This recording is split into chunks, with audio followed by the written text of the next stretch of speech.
विश्वास भनेको के हो? विश्वास एउटा जटिल, एक अदृश्य, आयामिक र दोस्रो बहुआयामिक अवधारणा हो जसलाई एउटै वाक्यमा परिभाषित गर्नुपर्दा धर्म एक नियम हो। धर्मका विश्वास गरेर नियम अनुसार 10 गुणा क्षमता अनुसारको 10 = 10 बिलियनको दरले विकास प्राप्त हुन्छ। अर्थात् विश्वास सकारात्मक कर्म हो। 100%मा 100% सकारात्मक फल प्राप्त हुन्छ, अथवा कर्म 100% को बराबर फल 100% हुन्छ। न्युटनको तेस्रो ललाई सुपरपोजिसन माइन्ड प्रयोग गरेर मात्रै सम्भव हुन्छ। दोस्रो बहुआयामिक अवधारणामा यसलाई विभिन्न दृष्टिकोणबाट बुझ्न सकिन्छ। अविश्वास नै दोस्रो दृष्टिकोण हो। अविश्वास नै एक वैज्ञानिक आधार हो।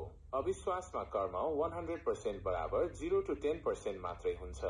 नकारात्मकको फल नकारात्मक हुने भएकोले यो अनियमित हुन्छ। केही सामान्य परिभाषाहरू। सकारात्मक विश्वासको अवधारणाहरू। कुनै व्यक्ति, वस्तु वा विचारमा सत्यता, वास्तविकता वा भलाइको बारेमा दृढ धारणा वा यकिन राख्नु विश्वास हो। जस्तै रामले र कृष्णले मैले आफ्नो बौद्धिक र शारीरिक शक्तिको सदुपयोग गर्नुपर्छ भनेर जुनसुकै कालखण्डमा पनि शान्त रहन्थे।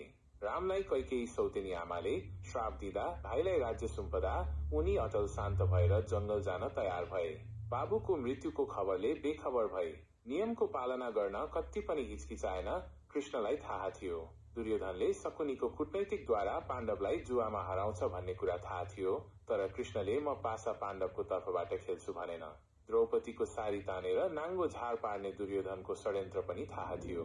अब मेरो कोही कसैले उद्धार गर्ने भएन भनेर हार मानेर द्रौपदीले कृष्णलाई बोलाएपछि मात्रै कृष्णले द्रौपदीको लाज बचायो।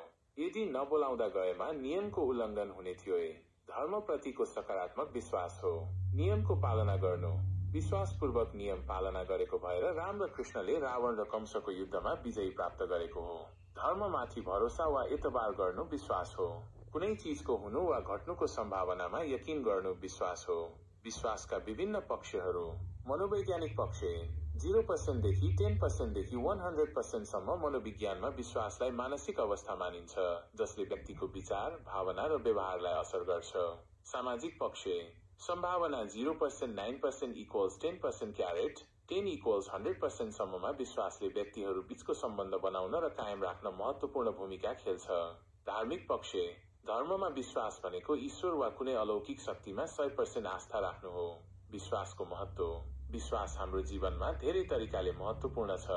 यसले हामीलाई सुरक्षा, स्थिरता र आत्मविश्वासको भावना प्रदान गर्दछ। यसले हामीलाई अरूसँग सम्बन्ध बनाउन र कायम राख्न मद्दत गर्दछ। यसले हामीलाई कठिन समयमा आशा र प्रेरणा दिन्छ।